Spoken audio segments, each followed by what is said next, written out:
नमस्ते, स्वागत है आपका इस वीडियो में और उसी के साथ-साथ अगर आप इस चैनल पे नए हैं तो लाइक, शेयर, सब्सक्राइब ज़रूर कर दीजिएगा। रेगुलर अपडेट्स के लिए आप हमारे वेबसाइट में जा सकते हैं, वहाँ पे आपको जो डेली का जो न्यूज़ अपडेट्स है, हेडलाइन्स है, उसका जिस्ट आपको मिल जाएगा। उसी के साथ-साथ जो इम्पोर्टेंट न्यूज़ है, उसका एक्सप्लेनेशन भी आपको मिल जाता है। तो आज ही विज़िट करें इसके लिए profitnumber.com और आपका जो लिंक है वो डिस्क्रिप्शन में दिया हुआ है, वहाँ पे जाकर आप रजिस्टर कर सकते हैं। सारा कंटेंट आप बहुत ही आसानी से एक्सेस कर सकते हैं। तो मार्केट जो है अभी ऑलरेडी आपने ऐसे देखा कि कल जो है MS CrowdStrike leaves so primarily आपका एक आपका इश्यू है। टेक्निकल इश्यू की वजह से बीएसओडी आया था, यानी blue screen of death across the world. तो इसकी वजह से क्या हुआ कि जो माइक्रोसॉफ्ट बेस्ड जितने भी सारे कंपनीज़ हैं, यानी माइक्रोसॉफ्ट का जो सिस्टम इस्तेमाल करते हैं, जो विंडोज़ का सिस्टम इस्तेमाल करते हैं, तो उनको बहुत ख़राब हालत हो गया। सो एवरीथिंग वाज़ हॉल्टेड मोर और लेस। तो उसकी वजह से जो है बहुत ही ज़्यादा इकोनॉमिक लॉस हुआ है। तो इट्स अ सिम्पटम दैट कि आप अगर एक सिस्टम के ऊपर या एक कंपनी के ऊपर पूरी तरीके से डिपेंडेंट रहते हैं, तो वो किस तरीके से वो अगर फेल होता है, तो किस तरीके से आपका पूरा जो सिस्टम है वो कोलैप्स हो सकता है। तो चलिए देख लेते हैं आज के इम्पोर्टेंट न्यूज़ को। उसी के साथ-साथ हमारी वेबसाइट में आपको सारा कंटेंट जो है वो मिल जाएगा। सारे जो इम्पोर्टेंट न्यूज़ को जो है हम एक्सप्लेन करते हैं ताकि आपको उसको समझने में आसानी हो। तो चलिए आज 20 जुलाई जो है उसका इम्पोर्टेंट न्यूज़ चेक कर लेते हैं, कितने सारे न्यूज़ है वो हम देख लेंगे। सो नियर अबाउट 36 न्यूज़ है, ज़्यादा कुछ न्यूज़ है नहीं आज। और क्योंकि मार्केट जो है इस वीक बहुत ही आपका बोल सकते हो कि स्टैग्नेंट था। हाँ, ऑल टाइम हाई आपका था, सेंसेक्स ऊपर की तरफ भागा था, बट बहुत ही अच्छा जो है आपका जो है करेक्शन हुआ है, प्रॉफिट बुकिंग हुआ है। सो मार्केट में प्रॉफिट बुकिंग बहुत अच्छा हो रहा है एंड रिटेल पार्टिसिपेशन आस्ते-आस्ते जो है वो बहुत ज़्यादा बढ़ रहा है। सो रिटेल पार्टिसिपेशन जब भी आपको बहुत ज़्यादा बढ़ जाता है, स्पेशली जो इंडिविजुअल इन्वेस्टर्स होते हैं, तो फिर वहाँ पे ग्रीड जो है वो बहुत ज़्यादा बढ़ता है और ग्रीड जब भी बढ़ता है तो फिर मार्केट अभी जैसा आप देख रहे हैं कि पूरा बुलिश होके ऊपर की तरफ भाग रहा है। But after a point of time there will be a saturation point where it will get exhausted. But अभी मार्केट को जिस तरीके से हम देख रहे हैं, देसी के पास पैसा है, गोरे के पास पैसा है एंड रिटेल जो है उसको चेज़ कर रहा है। So this is what is happening right now, that the market जो है वो ऑल टाइम हाई है। So you never know where it is going to move, कभी भी आपका करेक्शन हो सकता है। बहुत ही ज़्यादा शार्प करेक्शन होने के भी चांसेस है। But again right now personally मैं क्या कर रहा हूँ, पर्सनली मैं ये देख रहा हूँ कि जो आपका तो this is how the market is working. और इम्पोर्टेंट न्यूज़ को देखते हैं। सो ऑलरेडी जो आईटी सेक्टर का जो रिजल्ट है वो अब आया है। आपने देखा था कि Infosys is doing really well, Wipro is also doing really well. So Wipro का जैसे मैंने आपको बताया था कि विप्रो का जो रिजल्ट है वो आपका 6.2% ऊपर की तरफ भागा है और रेवेन्यू जो डिप है वो 1.09%। तो आपको ये चीज़ ध्यान में रखना पड़ेगा कि नेट प्रॉफिट ऊपर की तरफ गया है, 6% बढ़ा है, बट रेवेन्यू गिरा है। सो ये कैसे हो सकता है? सो सिंपल सा बात है कि जब आपका मार्जिन इंप्रूव होता है तो फिर वहाँ पे आपका अगर रेवेन्यू भी कम होता है, बट अगर आपका मार्जिन अच्छा है तो फिर वहाँ पे आपका जो प्रॉफिट है वो भी बढ़ेगा। ये कॉन्सेप्ट आपको समझना पड़ेगा। ये मैं बार-बार आपको समझाने की कोशिश कर रहा हूँ कि एआई के माध्यम से, क्योंकि चैटजीपीटी, एंथ्रोपिक, इन सारी चीज़ों का बहुत ही तगड़े लेवल का भी यूटिलाइज़ेशन हो रहा है। अभी एआई कंपनीज़ के ऊपर बहुत तगड़े लेवल का आपका जो है इन्वेस्टमेंट हो रहा है।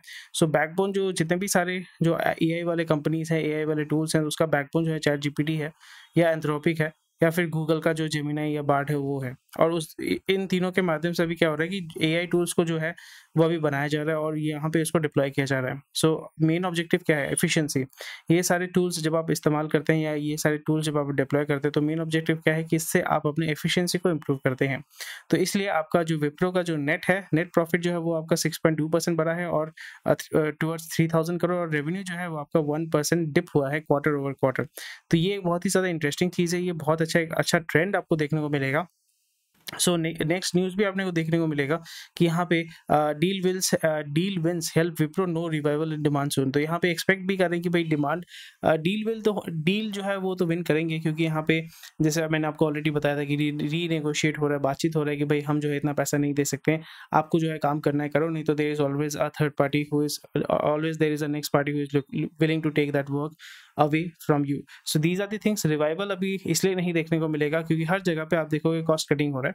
मैं लेबर मतलब कॉस्ट कटिंग हो रहा है। कॉस्ट कटिंग का मतलब एक्सपेंसेस जो है उसको रिड्यूस किया जा रहा है, क्योंकि एक तो बात है कि capital availability is becoming very very scarce. आपको लगेगा कि इंडिया में इतने सारे आईपीओज आ रहे हैं, बहुत सारा पैसा उठा रहे हैं, that is perfectly fine. But globally अगर हम देखें, इवन लोकल मार्केट में या जो प्राइवेट कंपनीज है वहाँ पे loan is becoming very expensive. आपने देखा था कि आपका जो रेपो रेट है या जो भी आपका लेंडिंग रेट है वो कम नहीं हो रहा है। सो लोन इज बिकमिंग एक्सपेंसिव। अगर आपको लोन लेना है, it is also becoming expensive.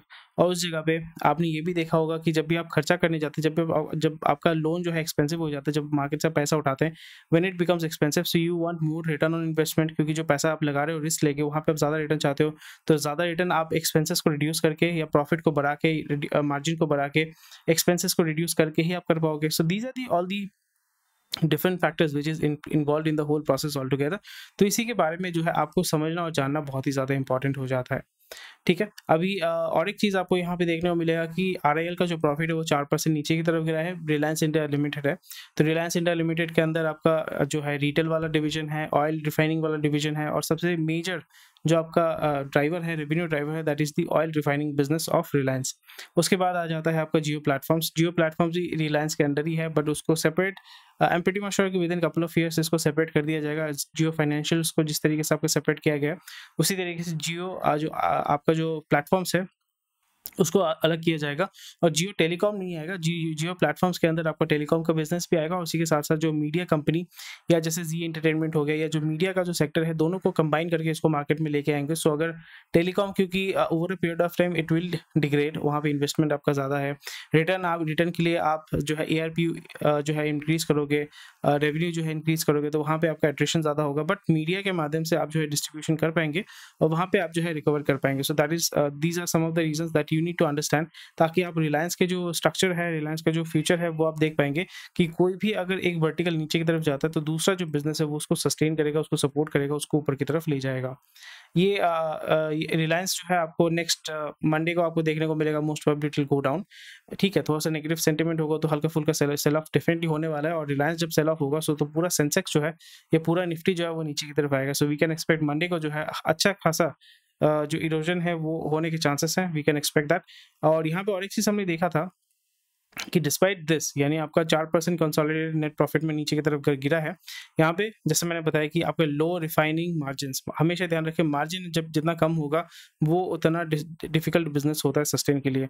तो यहाँ पे आपने वही देखा कि मार्केटिंग मार्जिन जो है या रिफाइनिंग का जो मार्जिन है वो नीचे की तरफ गिरा है, बट यहाँ पे सेल्स जो है 12% बढ़ा है, 12% सेल्स बढ़ा है, मार्जिन कम हुआ है, नेट प्रॉफिट गिरा है। और उसी जगह पे विप्रो में आपने क्या देखा कि आपका जो रेवेन्यू जो है वो गिरा है, बट मार्जिन इंप्रूव हुआ है, तो फिर आपका नेट प्रॉफिट बढ़ा है। So these are the important things that you need to keep in mind, तब जो है आप सही तरीके से जो है डिसीजन ले पाएंगे और सही तरीके से चीज़ों को समझ पाएंगे। तो अभी जो इंपॉर्टेंट न्यूज़ है उसको हम चेक कर लेते हैं, उसके बाद जो है मैं आपका जो रिमेनिंग जो हेडलाइंस है वो मैं आपको बता दूंगा। क्योंकि अभी बजट आने वाला है, तो जेफरीज के जो चीफ स्ट्रेटजिस्ट हैं वो बोल रहे हैं कि there is less to worry about LTCG tax hike. So most probably यहाँ पे क्योंकि आपका जो इंटरिम नहीं, जो आपका बजट है वो आपका बताया जाएगा, उसको बेसिकली प्रेजेंट किया जाएगा, तो वहाँ पे एक्सपेक्ट कर रहे हैं कि LTCG और STCG में तो उतना कुछ डिफरेंस मिलेगा नहीं, बट LTCG में यहाँ पे वही बोल रहे हैं क्योंकि ऑलरेडी गवर्नमेंट ने बताया कि प्लान कर रहे हैं कि रियल एस्टेट का जो ड्यूरेशन है फॉर LTCG वो 24 महीने से 12 महीने तक लेके आना चाहते हैं, जाते कि टैक्स यूनिफॉर्मिटी हो जाए। जैसे आपका स्टॉक में है, म्यूचुअल फंड में है, तो फिर वो रियल एस्टेट में भी होगा। सो this is a very positive move कि यहाँ पे गवर्नमेंट ये चाहती है कि भाई लॉन्ग टर्म अगर हम इतना कैपिटल गेन टैक्स अगर लगाते हैं, इनकम टैक्स लगाते हैं, कैपिटल गेन टैक्स लगाते हैं, GST लगाते हैं, इतना सारा, फिर आपका पेट्रोल में वैट, इतना सारा टैक्स जब आप देना शुरू कर जाते हैं, जो मिडिल क्लास है दैट इंडिया में अभी जो, अगर आप अग्री करते हैं या नहीं करते मुझे डेफिनेटली बताइएगा, बट इंडिया में middle class is very angry with this government. ठीक है, ये मतलब जो 5-10 साल का जो परफॉर्मेंस है, आप सोशल वेलफेयर सब कुछ कर रहे हैं, एवरीथिंग इज फाइन, वो स्टेट गवर्नमेंट हो, सेंट्रल गवर्नमेंट हो, दोनों जगह पे it has disappointed the middle class जो सबसे ज़्यादा आपका टैक्स देता है उसको कोई बेनिफिट नहीं मिल रहा है, उसको कोई टैक्स ब्रेक नहीं मिल रहा है, उसको कोई भी चीज़ आपको जो है जो गाड़ी खरीदना चाहता है वो एक्सपेंसिव है, जो लोन लेना चाहता है वो एक्सपेंसिव है, जो घर लेना चाहता है वो एक्सपेंसिव है, एजुकेशन के लिए लोन लेना चाहता है वो भी एक्सपेंसिव है, अगर आप जनरल कैटेगरी के हो तो फिर everything is against you. So it is very difficult and it is very alarming in this situation कि मिडिल क्लास को अगर आप तोड़ना शुरू कर देते हैं तो फिर वो टिपिकली माइग्रेट कर जाता है, या आपका लोकल जो लोअर स्ट्रेटा है उसमें जो है they are force to move into. आप अग्री करते हैं या नहीं करते मुझे डेफिनेटली बताइएगा, बट इस जगह पे long term capital gain tax या इनकम टैक्स में ज़रूर छूट देना चाहिए, and let's see how it works. Most probably यहाँ पे कोई बेनिफिट नहीं मिलेगा इस बार भी, कोई मिडिल क्लास को कोई बेनिफिट नहीं मिलने वाला है, बिकॉज अभी गवर्नमेंट के ऊपर और भी ज़्यादा प्रेशर है, टिपिकली पॉलिटिकल प्रेशर है, और भी ज़्यादा सोशल वेलफेयर स्कीम्स को लेके आने का, जिसका बोझ जो है मिडिल क्लास को ही उठाना पड़ेगा। और या सो यहाँ पे वही चीज़ बात करें, क्रिस वुड जो है वो बात करें कि भाई यहाँ पे गवर्नमेंट जो है इसको जो है बोल रहे हैं कि भाई अगर इसको बढ़ाते हैं तो it would lead to a sharp market downturn, would noted that. So ये सारी चीज़ें हैं। सो अभी तक जैसे मैंने बताया कि मार्केट अभी ऊपर की तरफ भाग रहा है। Retail participation is very high. A lot of people are doing profit booking, ठीक है, प्रॉफिट बुकिंग कर रहे हैं। बट इस यहाँ पे दिक्कत ये हो जा रही है कि जो DII या FII जो मार्केट को मूव कर रहा है, उसका जो टेल होता है, जो tail of profit, people are retail segment is chasing that. तो वो ज़्यादा दिन तक वो अगर आप चेज करते हैं, whenever you are chasing a tail, so वो कब खत्म हो जाएगा यू नेवर नो, एंड वो अचानक से वैनिश हो जाता है, फिर जाके आप फंस जाते हो। इसलिए आपका रिटेल जो होता है वो हमेशा मार्केट में जब डाउनटर्न आता है तो वो बनता है लूजर, और जब भी मार्केट बुलिश होता है, जब ऊपर की तरफ जाता है, तो वहाँ पे भी सबसे लीस्ट बेनिफिट जो होता है वो रिटेल को ही मिलता है। So these are the things that you need to keep in mind and understand. तो ये चीज़ ऑलरेडी हमने बात किया था। मार्केट फ्रॉड, फ्रॉड का मतलब होता है कि जो है नहीं, इनविजिबल है, दिखता है पर है नहीं एक्चुअली में। So market fraud in small and mid cap is also spilling into large cap, क्योंकि ऑलरेडी आपको पता है कि वैल्यूएशन के पॉइंट ऑफ व्यू से अगर हम देखें, small cap, mid cap, they are every, like जितना भी मैंने अच्छा स्टॉक देखा जो जिसमें मैं इंटरेस्टेड हूँ, एवरीथिंग इज ओवर इन्फ्लेटेड, ठीक है। अभी वही चीज़ आपको लार्ज कैप में देखने को मिल रहा है। इसकी वजह से क्या हो रहा है कि वैल्यूएशन जब भी इन्फ्लेटेड होगा तो फिर वो जो इन्वेस्टर होता है, टिपिकली रिटेल इन्वेस्टर, उसके लिए बहुत ही ज़्यादा रिस्की हो जाता है। बिकॉज हमेशा आपको ध्यान रखना है कि वो आप अपना मतलब over a period of time वो अपने रियल वैल्यू में पहुंचेगा। It will again come back to its real value. जो भी उसका, जिसको बोलते हैं ना इंट्रिंसिक वैल्यू जिसको बोलते हैं, it will always come back to the intrinsic value. Because वो जो फ्रॉड है उसको सस्टेन करने के लिए उसके फाइनेंशियल, कंपनी का फाइनेंशियल इंडस्ट्री जो है उसको सपोर्ट नहीं कर रहा है। एंड जब भी वो सपोर्ट नहीं करेगा, सेंटिमेंट नीचे की तरफ जाएगा, so then people will start selling it, and वो स्टॉक का जो वैल्यू है नीचे की तरफ आता जाएगा। But still if the book value is good, the book value is high, तो फिर वहाँ पे, इसलिए आप बोलते हैं ना PB ratio, price to book ratio, वो बहुत ज़्यादा इंपॉर्टेंट हो जाता है। तो जब भी प्राइस टू बुक रेशियो बहुत ज़्यादा हो जाता है, प्राइस टू इक्विटी रेशियो बहुत ज़्यादा हो जाता है, तो फिर वहाँ पे बोला जाता है कि this company is over valued, under valued, over valued. ये चीज़ तो आपको पता ही है ना। तो ये कॉन्सेप्ट जो है बहुत ही ज़्यादा क्लियर होना चाहिए आपके लिए। और इस जगह पे जो रिटेल इन्वेस्टर है उसको क्या करना चाहिए, they should look for diversification and also timing the investment. Because अगर आप देख रहे हैं कि यहाँ पे प्रॉफिट बुकिंग करने के चांसेस हैं, सो डेफिनेटली अगर मैं होता तो मैं वहाँ पे वो कंसिडर करता। सो कौन कौन से इंडस्ट्रीज पे इम्पैक्ट हो रहा है, specially finance, technology, consumer goods में आपको ये देखने को मिल रहा है। और यहाँ पे लॉन्ग टर्म बेनिफिट्स ये होगा कि मार्केट में अगर करेक्शन होता है तो हेल्दी वैल्यूएशन आपको देखने को मिलेगा, बट लॉस ऑफ कॉन्फिडेंस होगा and there will be loss of capital. Capital जो है वो मूव करेगा and a lot of investor might withdraw their capital from the market, which will create a ripple effect, और वो cascading effect जो है आपको मार्केट में देखने को मिलेगा। BPCL का Q1 का नेट प्रॉफिट 73% गिरा है, विच इज़ ह्यूज। और रिफाइनिंग मार्जिन वो भी नीचे गिरा है। तो इसलिए PSU बहुत ही ज़्यादा डिफिकल्ट हो जाता है, क्योंकि यहाँ पे जब भी ग्रोथ होता है तो वो तगड़े लेवल का ग्रोथ होता है, बट जब गिरता है तो बहुत ही ज़्यादा गिरता है। 73% अगर आपका नेट प्रॉफिट गिर रहा है, that is not a matter of joke at all. So this shows that the company का जो आपका जो इनकम है या प्रॉफिट है वो बहुत ही ज़्यादा वेरिएबल है, और यहाँ पे जब भी लॉस होता है तो वो कौन बियर करता है, the government of India. So that is something which you need to keep in mind. And details आपको मैंने यहाँ पे शेयर कर दिया, हमारी वेबसाइट में आपको सारा डिटेल्स मिल जाएगा। तो long term benefit, short term benefit ये होता है कि शॉर्ट टर्म बेनिफिट में अभी जो है थोड़ा सा नेगेटिव रिएक्ट करेगा, तो फिर बहुत सारे लोग जो है इसको प्रॉफिट बुकिंग करेंगे और एग्जिट करेंगे, और इसी जगह पे बहुत सारे बंदे जो होंगे वो आपके यहाँ पे स्टॉक को परचेज करेंगे, who are bullish on the energy segment, specially जो OMC वाले सेगमेंट में जो है। Because Bharat Petroleum is not only dealing with oil refining, it is also dealing with distribution. It is also slowly and gradually investing into renewables, and also gas distribution में भी इसका बहुत बड़ा रोल आपका होने वाला है। So Baiju is having a very tough time. तो HC refuses to admit Baiju's petition over insolvency. So primarily जो आपका डील हुआ था ICICI के साथ, ठीक है, तो वहाँ पे ICICI को जो है उन्होंने पैसा नहीं दिया, और फिर इसके वजह से नियर अबाउट 150 करोड़ जो है वो ड्यू है। तो फिर बाइजू ने बोला कि भाई हम जो है BCCI ने आपका NCLT में चला के बोल रहा है कि भाई ये कंपनी पैसा नहीं दे रहा अपने को, इसको इंसॉल्वेंसी प्रोसीडिंग्स में डालो और इसको बेच के हमारा जो खर्चा है या हमारा जो आपका ड्यू है उसको निकालो। तो Baiju is going through a very tough time, and also Unacademy is going through a very tough time. So that shows that there will be a huge amount of consolidation and a lot of capital erosion and capital wastage in the edtech segment. But edtech segment जब भी आपको ध्यान में रखना पड़ेगा, जब भी इस तरीके के slump होते हैं, there is always a huge market which is left vacant. और यहाँ पे जो बंदे एडटेक में आना चाहते थे या आने वाले हैं, आने का प्लान कर रहे हैं, सो अब यहाँ पे जब बायजू खत्म हो जाएगा या अनअकैडमी खत्म हो जाएगा, उनका जो डोमिनेंस है वो खत्म हो जाएगा, बट उन्होंने ऑलरेडी मार्केट को अवेयर किया है, मार्केट को तैयार किया है, so it will be up for taking. जैसे आपने कोई भी, अगर आपने मैक्सिकन कार्टेल, ड्रग माफिया वाले कोई भी मूवीज आपने देखे हैं, तो वहाँ पे आपको यही देखने को मिलेगा कि जो आपका कोलंबिया का था ना बंदा, क्या नाम है उसका, कोलंबिया का एल चापो गुजमान तो मेक्सिको है ना, drug lord Escobar, Pablo Escobar. तो आपको ये ध्यान में रखना, Pablo Escobar he is dead right, he was born in 1949, he died in 1993, ठीक है। तो अभी उन्होंने बिलियन डॉलर का जो बिलियन डॉलर ही हैड अ नेटवर्थ ऑफ $1 billion at that period of time. So अभी नियर अबाउट $10 बिलियन या $12 बिलियन का होगा।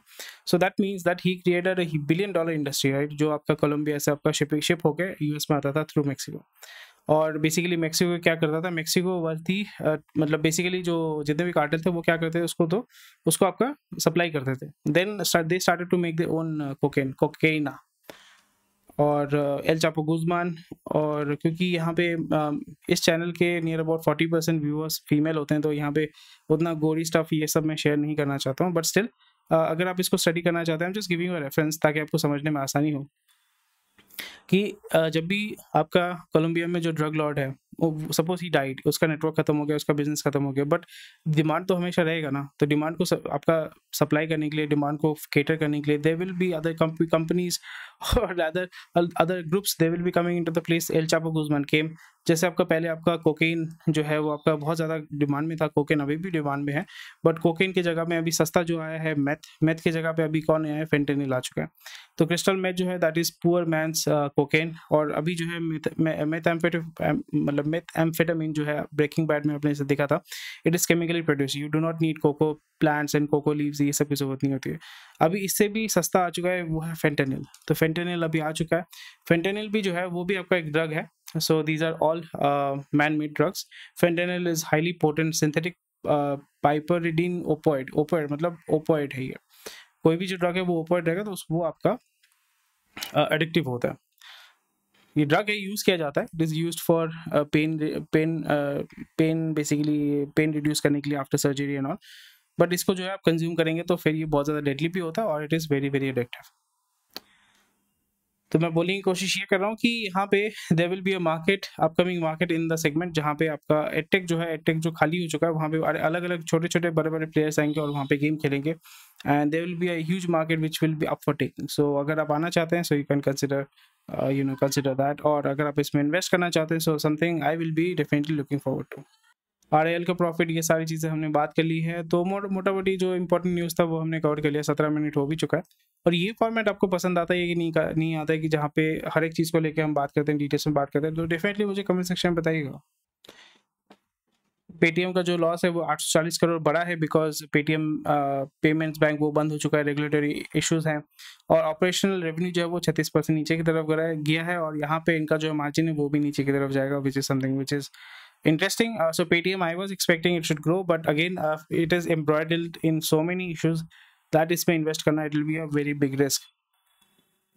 नज़ारा ने आपका पेपर बोट ऐप्स को परचेज कर लिया है, और यहाँ पे कैटरटन जो है वो आपका, कैटरटन क्या है, आपका प्राइवेट इक्विटी फर्म है, तो वो आपका इंडिया में 4000 करोड़ का जो है एक फंड लॉन्च करने वाला है, और 4000 करोड़ जो है वो इंडिया में वो डालेगा। So that is near about $500 million that they are going to invest. HOEC यानी हिंदुस्तान ऑयल एक्सप्लोरेशन कॉर्पोरेशन को नया रिजर्वर मिला है दिरोक, आसाम में। तो अगर आपको पता नहीं है कि इंडिया का first, I think Digboi was the first refinery in India. हाँ, crude oil was discovered here in 19th century, first oil well dug in 1866। Yup, अभी भी वो तेल दे रहा है भाई, अभी भी वो तेल दे रहा है। तो इंडिया में तेल है, इंडिया में एक्चुअली तेल है।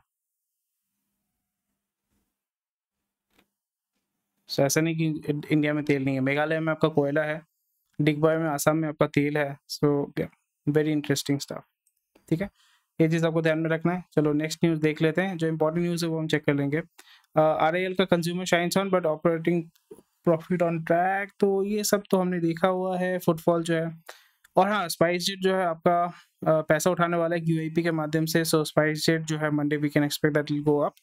एंड जिंदल स्टील जो है उसका नेट जो है 64% गिरा है, तो that is very scary. And JSW energy का नेट प्रॉफिट 84% बढ़ा है। सो ह्यूज चेंजेस, लाइक मार्केट में भयानक तरीके से मूवमेंट हो रहे हैं। So it can be like either the companies are very small, इसलिए थोड़ा भी प्रॉफिट होता है तो बहुत ज़्यादा परसेंटेज बढ़ जाता है, या the companies are doing something which is very disrupting if I might say. और यहाँ पे इन्वेस्ट करना थोड़ा सा स्केप्टिकल हो जाता है, बिकॉज इतना ज़्यादा जब डिफरेंस होता है 74% 80% प्रॉफिट गिर रहा है बढ़ रहा है, तो यहाँ पे आपको पता है कि भाई इसका जो इनकम है या नेक्स्ट जो फाइनेंशियल्स हैं वो उतना प्रेडिक्टिव नहीं होता है, और फिर वहाँ पे लॉस होने के चांसेस या प्रॉफिट होने के चांसेस, रिस्क मतलब बेसिकली रिस्क आपका बहुत ज़्यादा हो जाता है।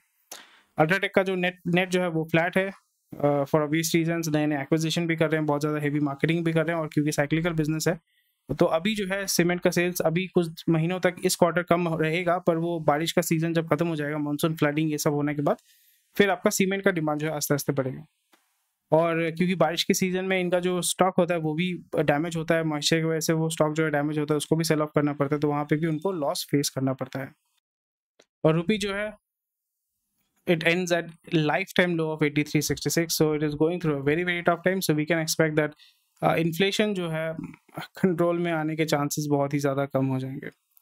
सो जियो प्लेटफॉर्म्स के बारे में हमने ऑलरेडी बात किया है, and more less it's fine, more less it's fine, ज़्यादा न्यूज़ नहीं है, ऑलरेडी हमने डिटेल्स में बात की लिया, बाकी न्यूज़ तो आपको हमारे वेबसाइट में मिल जाएगा। And that's about it for today, thank you for watching this video. कोई भी क्वेश्चन कोई कमेंट सेक्शन में बता सकते हैं, और हमारे वेबसाइट में जो सारा रेगुलर अपडेट्स जो आपको मिलता रहता है, और मेंबरशिप लेते हैं तो आपको जो है हमारे मेंबर ग्रुप में आप आ सकते हैं, वहाँ पे क्वेश्चन आंसर पूछ सकते हैं, will be more than happy to help you out. तो चलिए, thank you for watching this video. कोई भी क्वेश्चन कोई कमेंट सेक्शन में बता सकते हैं। I will see you on Monday, and Saturday को मैंने वीडियो बनाया, सो आई होप आप मेरे साथ जुड़ेंगे और वीडियो को और ज़्यादा शेयर करेंगे, लाइक करेंगे, कोई भी क्वेश्चन कोई कमेंट सेक्शन में बताएंगे। टेक केयर, बाय बाय, जय हिंद। मेरा ये चैनल सब्सक्राइब करें और मेरे हर अपडेट आपको मिले, इसके लिए बेल आइकन जरूर दबाइएगा। आप सभी को मेरी ढेर सारी शुभकामनाएं।